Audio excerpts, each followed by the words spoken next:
My dear students, আজ এই ভিডিওতে আমি আলোচনা করব সাবজেক্ট অ্যান্ড অবজেক্ট সম্পর্কে। সো তোমরা কোনো বাক্য দেখে যদি না বুঝতে পারো কোনটা সাবজেক্ট অ্যান্ড কোনটা অবজেক্ট, তাহলে এই ভিডিওটি মনোযোগ দিয়ে দেখো। এবং এখানে দেখো 10টি বাক্য দেওয়া রয়েছে, অ্যান্ড এই 10টি বাক্য থেকে যদি সাবজেক্ট অ্যান্ড অবজেক্ট খুঁজতে সক্ষম হও এবং সেগুলো যদি সঠিক হয়, তাহলে এই ভিডিওটি দেখার দরকার নেই। আর যদি না খুঁজতে পারো, তাহলে ভিডিওটি এখনই মনোযোগ দিয়ে দেখো এবং আমি যে ট্রিপসগুলো বলছি সেগুলো বোঝার চেষ্টা করো।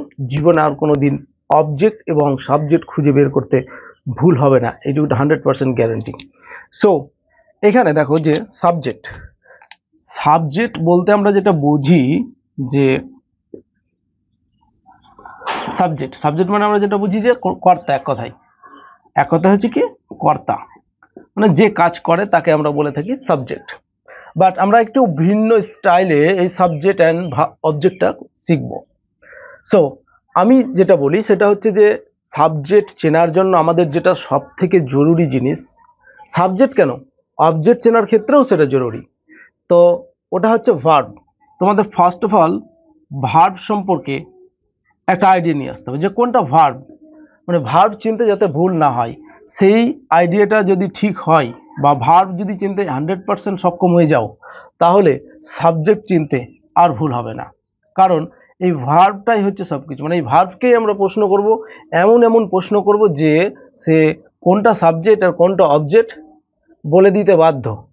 তো ভার্ব জিনিসটা হচ্ছে কি যে কোনো কিছু অ্যাকশন, দ্যাট মিনস কোনো কিছু কাজ করা, কোনো কিছু হওয়া, কোনো কিছুর স্টেট বোঝানো, কোনো কিছু হওয়া স্টেট বোঝানো। স্টেট মানে হচ্ছে কোনো অবস্থা বোঝানো, কোনো কিছু হওয়া, কোনো কিছু ঘটা, এগুলোকে বোঝানো হয় ভার্ব। ক্লিয়ার? এক কথা হচ্ছে কি যে ভার্ব অর্থই কোনো কিছু কাজ করা, কোনো কিছু হওয়া, কোনো কিছু ঘটা। আশা করি ভার্বটা বুঝতে পেরেছো কোনটা। এবার এখানে দেখো প্রত্যেকটা বাক্যের ভার্ব রয়েছে একটা করে, তো ভার্বটা আমি প্রথমত খুঁজে নিই, বা তোমরা এখানে দেখে নাও কোনটা ভার্ব রয়েছে, তারপর আমরা সাবজেক্ট অ্যান্ড অবজেক্ট খুঁজবো। দেখো আমি তোমাকে একটা ফোন দিলাম, তো এই বাক্যের মধ্যে ভার্ব কোনটা? এখানে দেখো আমি একজন পার্সন, তোমাকেও একজন পার্সন, একটা ফোন হচ্ছে বস্তু, দিলামটা হচ্ছে একটা অ্যাকশন, দ্যাট মিনস এটা একটা কাজ, আর এটা হচ্ছে ভার্ব। ক্লিয়ার? কেন ভার্ব হলো? এটা একটা কাজ করা বোঝানো হচ্ছে, তাই এটা ভার্ব। বাসটা খুব দ্রুত গতিতে ছুটছিল, এখানে দেখো বাসটা খুব দ্রুত গতিতে ছুটছিলটা ভার্ব, আদার্স কিন্তু অন্য শব্দগুলো কিন্তু ভার্ব না, এটা একটা কাজ করা, তাই এটা ভার্ব। গাছ থেকে পাতা ঝরে পড়েছে, দেখো এটাও একটা ভার্ব, পড়াটা হচ্ছে ভার্ব, মানে ঝরে পড়াটা হচ্ছে ভার্ব। উনানের ওপর জল ফুটছে, পড়াটা ভার্ব।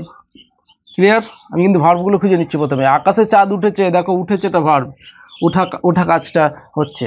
কৃষকরা জমিতে বীজ বপন করবেন, এই যে বপন করবেন এটা হচ্ছে ভার্ব।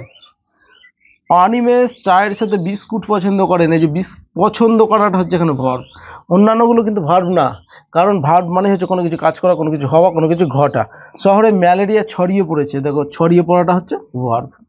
ছাত্ররা বিদ্যালয় যাচ্ছেটা হচ্ছে ভার্ব। কুকুরটি ঘেউ ঘেউ করছে, ঘেউ ঘেউ করাটা হচ্ছে ভার্ব। তো আমরা ভার্ব খুঁজে ফেললাম সমস্ত বাক্যের। এখন আমরা সাবজেক্ট চিনব। তো সাবজেক্ট চেনার জন্য আমাদের যেটা মনে রাখতে হবে সেটা হচ্ছে যে আমরা যে ভার্বগুলো খুঁজে ফেললাম বা আইডেন্টিফাই করলাম, সেই ভার্বকে যদি আমরা কে এবং কারা এই দুটো দিয়ে যদি প্রশ্ন করি, কে এবং কারা, এবং যে উত্তরটা পাবো সেটাই হবে সাবজেক্ট। তাহলে কথাটা হচ্ছে যে ভার্বকে যখন আমরা কে বা কারা দিয়ে প্রশ্ন করব আর যে উত্তরটা পাবো সেটাই হবে সাবজেক্ট। তো প্রথম বাক্য থেকে আমরা ভার্বটা সাবজেক্ট খুঁজে দেখি যে আমি তোমাকে একটা ফোন দিলাম, এইখানে প্রশ্ন করো দিলামটাকে, কে দিলাম, মিলবে না, মানে কে দিল বা কে দিয়েছিল এরকম ভাবে দেখো যে কে বা কারা দিলাম, বুঝছো কি? কে দিল মানে এই দেওয়া কাজটা কে কমপ্লিট করলো, এক কথা হচ্ছে যে দেওয়া কাজটা কে কমপ্লিট করলো, তো এই কাজটা আমি কমপ্লিট করলাম, তাই এখানে হচ্ছে আমি হচ্ছে সাবজেক্ট। ক্লিয়ার? ওকে। তারপরে দেখো যে বাসটা খুব দ্রুত গতিতে ছুটছিল, কে ছুটছিল? বাসটা ছুটছিল, তাহলে এখানে বাসটা সাবজেক্ট। গাছ থেকে পাতা ঝরে পড়েছে, তাহলে দেখো কে পড়েছে? পাতা, তাহলে এটা সাবজেক্ট। তারপরে এদিকে দেখো উনানের উপর জল ফুটছে, কে ফুটছে? জল ফুটছে, তাহলে এটা সাবজেক্ট। আকাশে চাঁদ উঠেছে, কে উঠেছে? চাঁদ উঠেছে, তাহলে এটা সাবজেক্ট।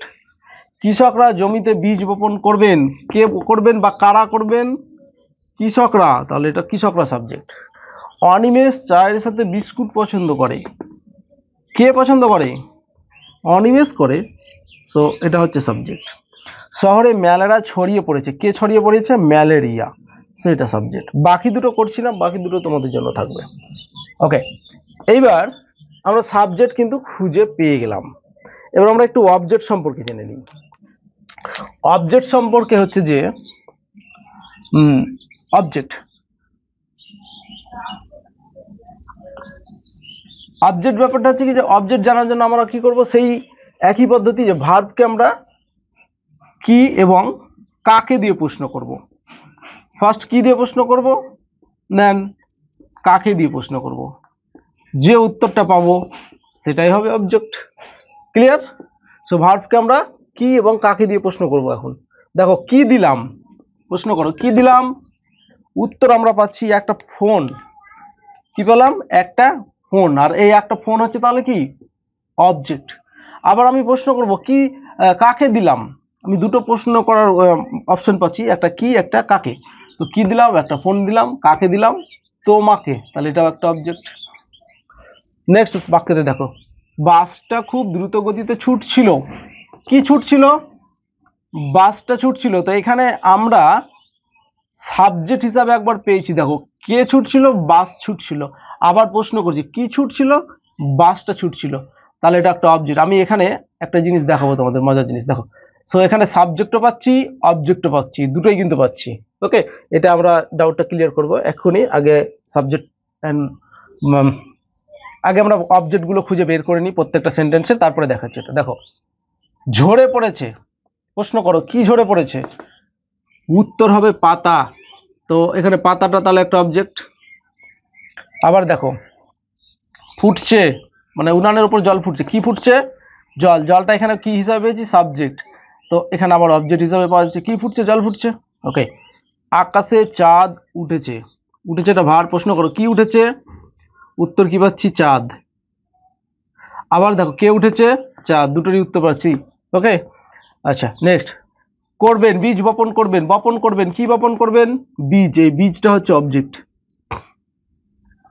অনিমেষ চায়ের সাথে বিস্কুট পছন্দ করেন, কি পছন্দ করেন? বিস্কিট। শহরে ম্যালেরিয়া ছড়িয়ে পড়েছে, কি ছড়িয়ে পড়েছে? ম্যালেরিয়া। বাকি দুটো থাকছে। তো এখন আমরা দেখতে পাচ্ছি যে বেশ কয়েকটা সেন্টেন্সে আমাদের প্রবলেম আসছে। আর প্রবলেমটা হচ্ছে কি, যে কে প্রশ্নের উত্তর অ্যান্ড কি প্রশ্নের উত্তর, কে অ্যান্ড কি, এই দুটি প্রশ্নের উত্তর আমরা একই রকম পেয়ে যাচ্ছি। দ্যাট মিনস একটা ভার্বকে যখন আমরা কে দিয়ে প্রশ্ন করছি সেম উত্তর পাচ্ছি, আবার যখন আমি কি দিয়ে প্রশ্ন করছি সেই একই উত্তরটাই চলে আসছে। ওকে, তাহলে যখন কে দিয়ে প্রশ্ন করে এবং কি দিয়ে প্রশ্ন করে একই উত্তর পাওয়া যাবে, তখন সেটা সবসময় সাবজেক্ট থাকবে। মনে রাখতে হবে, কে এবং কি দিয়ে প্রশ্ন করে যে উত্তরটা পাওয়া যাচ্ছে, মানে একই উত্তর যদি পাই আমরা, তাহলে সেটা সাবজেক্ট হবে। কিন্তু আমরা জানি যে কি দিয়ে প্রশ্ন করলে আমরা কি পাই? এই যে অবজেক্ট পাই। কে দিয়ে প্রশ্ন কি পাই? আমরা সাবজেক্ট পাই, তাই তো? তো এখানে দ্বন্দ্বটা হচ্ছে যে এখন এটাকে আমরা সাবজেক্ট বলবো না অবজেক্ট বলবো। এই কি প্রশ্নের উত্তরে আর কে প্রশ্নের উত্তরে দুটোর যে একটা দ্বন্দ্ব চলে আসছে, এই দ্বন্দ্বের মধ্যে আমরা কি বলবো সেটাকে। তো এখানে উদাহরণটা নিয়ে নিই। দেখো বাসটা খুব দ্রুত গতিতে ছুটছিল, এই প্রশ্নটাকে আমি প্রথমত কি দিয়ে প্রশ্ন করলাম, দেখো, বা কে দিয়ে, কে দিয়ে করছি একবার, একবার কি দিয়ে। কে ছুটছিল? বাসটা ছুটছিল। কি ছুটছিল? বাসটা ছুটছিল। দেখো কে প্রশ্নের উত্তরে সাবজেক্ট পাওয়া যায়, কি প্রশ্নের উত্তরে অবজেক্ট পাওয়া যায়। এখন আমি এটাকে অবজেক্ট বলবো না সাবজেক্ট বলবো? নিঃসন্দেহে এই রকম যদি একই প্রশ্নের উত্তর থাকে, মানে এইরকম প্রশ্ন করবে যদি একই উত্তর আসে, তাহলে সেটা সব সময় সাবজেক্ট হবে, এটা কিন্তু অবজেক্ট হবে না, এটা মনে রাখতে হবে। এবার কেন হবে সেটা একটু জেনে নাও। যে যখন বাংলা বাক্যে আমরা দেখতে পাই যে কোনো কোনো অবজেক্ট সাবজেক্টের আসনে বসে কর্তার ভূমিকা পালন করে, তখন সেটা সাবজেক্টই থাকে। কর্তা মানে তো সাবজেক্ট, সাবজেক্টই থাকে তখন। কথাটা কি যে অবজেক্ট সাবজেক্টের জায়গায় বসে সাবজেক্টের ভূমিকা পালন করলে সেটা সবসময় সাবজেক্টই হয়, সেটা আর অবজেক্ট হয় না। তাহলে এটা আমাদের কি হবে? সাবজেক্ট হবে। তাহলে আমরা এটা মিটিয়ে দিলাম অবজেক্টটাকে, এটা সাবজেক্ট হবে। নেক্সট বাক্যতে দেখো, গাছ থেকে পাতা ঝরে পড়েছে। এখানেও প্রশ্ন করো, কে পড়েছে? পাতা। কি পড়েছে? পাতা। তাহলে দুটোরই প্রশ্নের উত্তর একই পেলাম, তাই আমরা এটাকে কি বলবো? সাবজেক্ট, অবজেক্ট বলতে পারবো না। ওকে। উনানের ওপর জল ফুটছে। কি ফুটছে? প্রশ্ন করো, কে ফুটছে বা কি ফুটছে? প্রশ্ন করো। উত্তর আসবে জল। কে? জল। কি? জল। সো এখানে অবজেক্ট হবে না, এটা সবসময় সাবজেক্ট হবে। আকাশে চাঁদ উঠেছে। কে উঠেছে? উত্তর হবে চাঁদ। কি উঠেছে? উত্তর হবে চাঁদ। তাহলে এখানে অবজেক্ট হবে না, এটা সাবজেক্ট হবে। নেক্সট, কৃষকরা জমিতে বীজ বপন। এটা তো আমাদের প্রবলেম নেই, আর প্রবলেম রয়েছে এটাতে, শহরে ম্যালেরিয়া ছড়িয়ে পড়েছে। দেখো কি পড়েছে? উত্তর আসছে ম্যালেরিয়া। কে পড়েছে? উত্তর আসছে ম্যালেরিয়া। তাহলে ম্যালেরিয়াটা সাবজেক্ট অ্যান্ড অবজেক্ট লেখা আছে, এটা হবে শুধু সাবজেক্ট। ওকে। তো এই হচ্ছে সাবজেক্ট অ্যান্ড অবজেক্টের বিষয়। মনে রাখবে, ক্রিয়াপদকে কে বা কারা দিয়ে প্রশ্ন করে যে উত্তরটা পাওয়া যায় সেটা হয় সাবজেক্ট, আর ক্রিয়াপদকে কি বা কাকে দিয়ে প্রশ্ন করে যে উত্তরটা পাওয়া যায় সেটা হয় অবজেক্ট। এটা হলো সাধারণ নিয়ম অনুযায়ী। আর ব্যতিক্রম নিয়ম অনুযায়ী হচ্ছে যে যখন কোনো ক্রিয়াপদকে কে দিয়ে প্রশ্ন করে যে উত্তরটা পাচ্ছি এবং কি দিয়ে প্রশ্ন করে সেম যদি উত্তর আমরা পাই, তাহলে সেটা অবজেক্ট না হয়ে সেটা সাবজেক্ট হবে সবসময়। এই হচ্ছে একটা ব্যতিক্রম রুলস। এই ব্যতিক্রম রুলসটা মনে রাখবে, তাহলেই হবে। সো এই হলো আলোচনার বিষয়বস্তু। আশা করি সাবজেক্ট অ্যান্ড অবজেক্ট নিয়ে আর কোনো দিন কোনো সমস্যা থাকবে না। যদি বিষয়টি বুঝতে কোথাও অসুবিধা হয়ে থাকে তাহলে এই ভিডিওর কমেন্ট বক্সে কমেন্ট করে জানাও, আর ভিডিওতে একটা লাইক দিয়ে দাও। আমাদের ইউটিউব চ্যানেলটিকে সাবস্ক্রাইব করে পাশে আসা বেল বাটনটাতে ক্লিক করে নোটিফিকেশনটা অন করে রাখো।